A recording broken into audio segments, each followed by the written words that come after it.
less important is the influence of Gnosticism, sometimes called the mother of Masonry.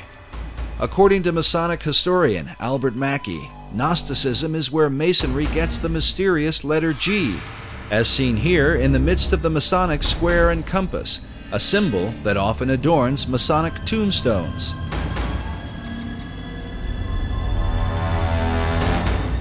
Known for rejecting the biblical Gospels, the Gnostics claimed to be the real Christians, an issue the apostles spoke vehemently against in the New Testament. The Gnostic Gospels have been promoted by writers like Elaine Pagels and celebrities such as Jane Fonda. It was the Gnostic teachings that formed the heart of Dan Brown's blockbuster book, The Da Vinci Code. The Gnostics were known to express a humanistic view of Christ, a view they are said to have exploited for the purpose of justifying their debauchery of women. Hence the tales of Jesus and his alleged relationship with Mary Magdalene, a view often attributed to the Gnostics and repeated in Brown's controversial book.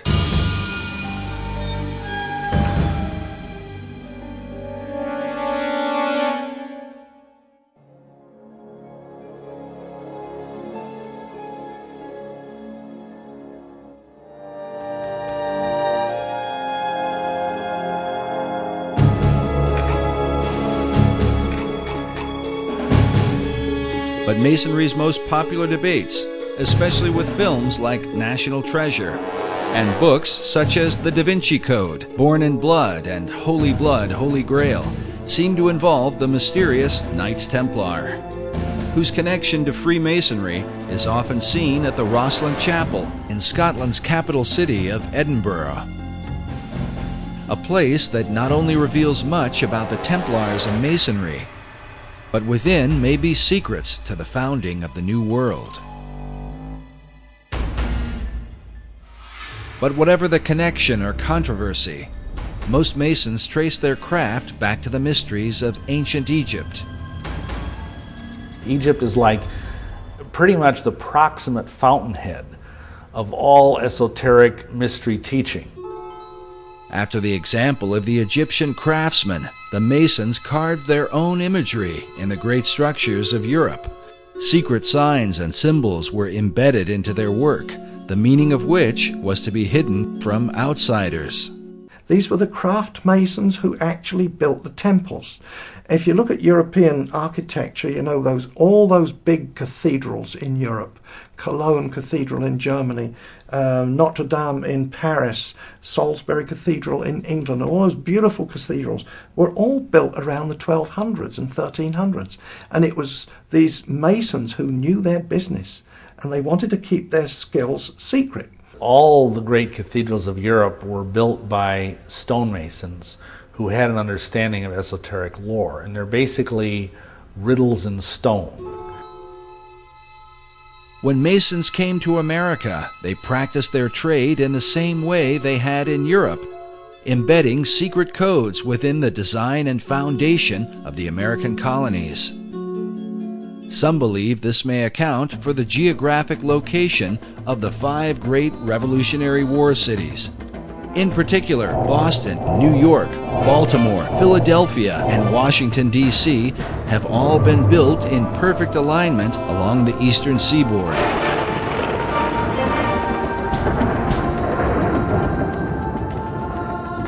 Researcher Jim Allison believes this alignment may be a part of something greater. Let me say this, I think it is very unlikely that the alignment is coincidental. According to Allison, the alignment of cities and ancient sites are part of a series of great circles that encompass the earth.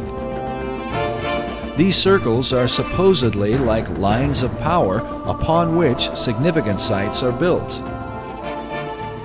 The simplest example, the most obvious example of a great circle, though, is the equator, because it runs around the center of the earth. It runs due east-west. Meridians of longitude, which run due north-south through the north and south poles, if you extend it all the way around, those are also great circles because they run through the center of the earth. Allison claims that mystical sites like the pyramids, Easter Island, the Mayan and Aztec cities are all built upon these great circles.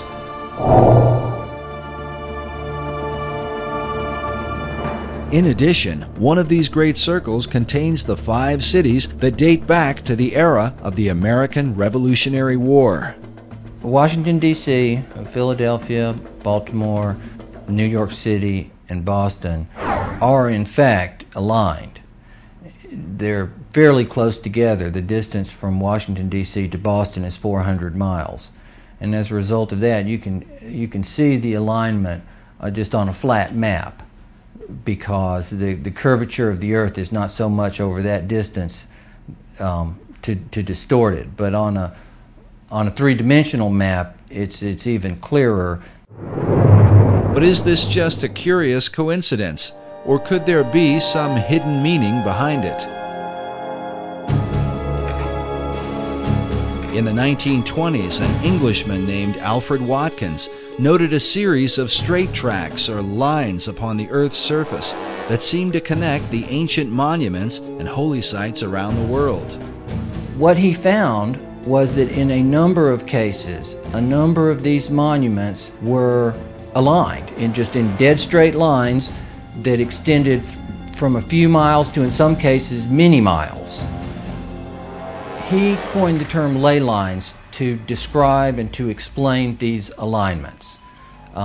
Watkins believed that there are some type of grid lines that run through the Earth, of lines of energy or magnetism or electromagnetism or some other kind of attraction over the Earth, and that's what he described as ley lines.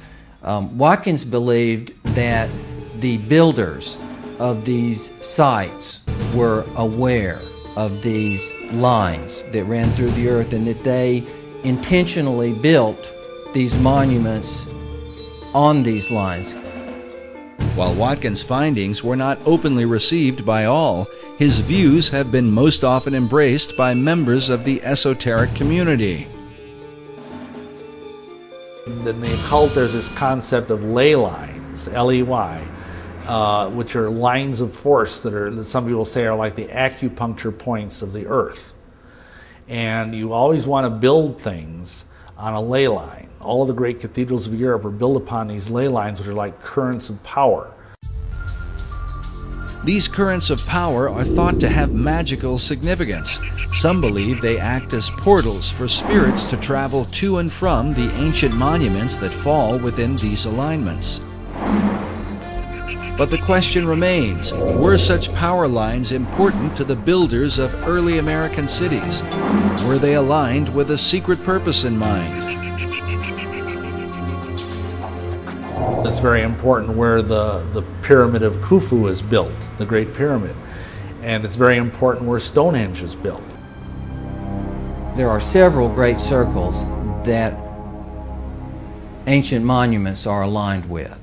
And in some cases, ancient and modern development is aligned with. Extending the alignment from Boston to the northeast towards Europe, the alignment crosses over the Atlantic and crosses into England and crosses over Stonehenge, which of course is one of the more significant monuments, certainly in England and arguably anywhere. Can it be coincidental that the early colonists built these 5 cities in perfect alignment with each other and in perfect alignment with Stonehenge? Allison admits that many of the ancient monuments are aligned on ley lines or great circles within a fraction of 1 degree, a distance that sometimes equals 15 or 20 miles. But in the link between the Old World and the New, there is a zero deviation between the 5 American cities and England's mysterious Stonehenge. According to Allison, they are perfectly aligned.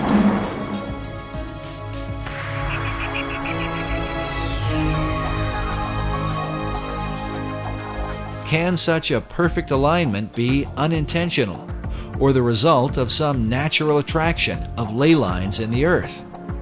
There's some dispute about that amongst people who study these ley lines as to whether the builders were aware of an attraction and they built it for that reason, or whether there was possibly an attraction that they were unaware of, but nonetheless caused him to build these sites in alignment. But the simple fact is they are aligned. But the evidence continues. America's capital city, Washington, D.C., is said to be positioned on the 77th meridian west, considered a sacred location referred to as God's longitude.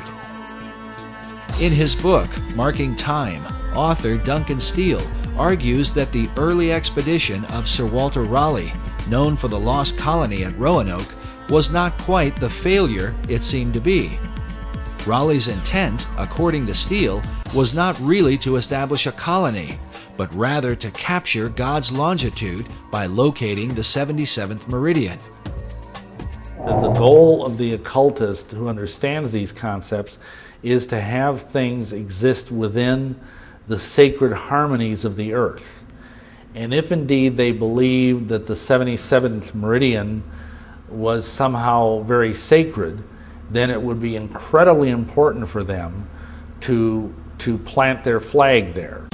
In Washington, D.C. is even found Meridian Hill, said to mark the precise location of the sacred longitude. Raleigh himself was a member of Bacon's secret society in England. Was he sent on a mystical journey so that America might be designed according to esoteric principles from the beginning? And how many others came ashore as a result of the Baconian influence? The Rosicrucians came ashore very early on in the founding of the New World. The Masons were also there from the beginning.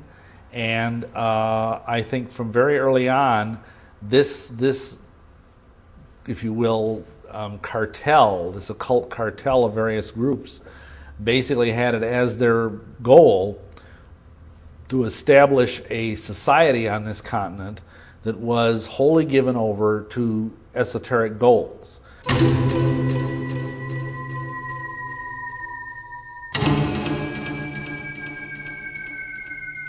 The Rosicrucian Order, with its modern headquarters in San Jose, California, has for centuries been linked to Freemasonry. Well, you have to understand that Freemasonry is simply the modern-day manifestation of the ancient mystery religions. The ideas of Masonry have been around literally for thousands of years. And, of course, Rosicrucianism was simply a forerunner of modern-day Masonry. The order takes its name from its primary symbol, the rose and cross. Like Masonry, the Rosicrucians trace their religion to the mysteries of ancient Egypt. Their power base in San Jose centers around an Egyptian museum. There are chapters of the Rosicrucians studying every place across America, and one only has to go up on the internet, and they actually have websites where they recruit people into the Rosicrucian order. People have no idea that these people are even here. Perhaps the reason for their lack of exposure is that they are dwarfed by the chief of all secret societies, the ancient order of Freemasonry. Nevertheless, the Rosicrucians are said to be the first of the secret orders to have opened a door in the New World. The very first that we know of occult beachhead in America was Rosicrucian. I was out on a speaking tour recently, and I had the opportunity to visit the Ephrata Cloister, it's called, in Ephrata, Pennsylvania. And it's where the original Rosicrucian community built its headquarters, right on the east coast of the United States. And that was in the 1600s. And right about the same time that Christianity was establishing its beachhead in America, so was the Rosicrucian order. In the 16th century, Sir Francis Bacon had become the chief of the Rosicrucians in England. Researchers believe that Bacon sent members of this society to America to launch his esoteric empire, the New Atlantis. This 1910 Newfoundland stamp commemorates Bacon's early influence. It reads, "Lord Bacon, the guiding spirit in the colonization scheme." I know that Rosicrucianism today holds Bacon in highest esteem as an active transmitter of the secrets If you go to the AMORC, the Ancient Mystical Order of the Rose and the Cross, the Rosicrucian Order Center in San Jose, Bacon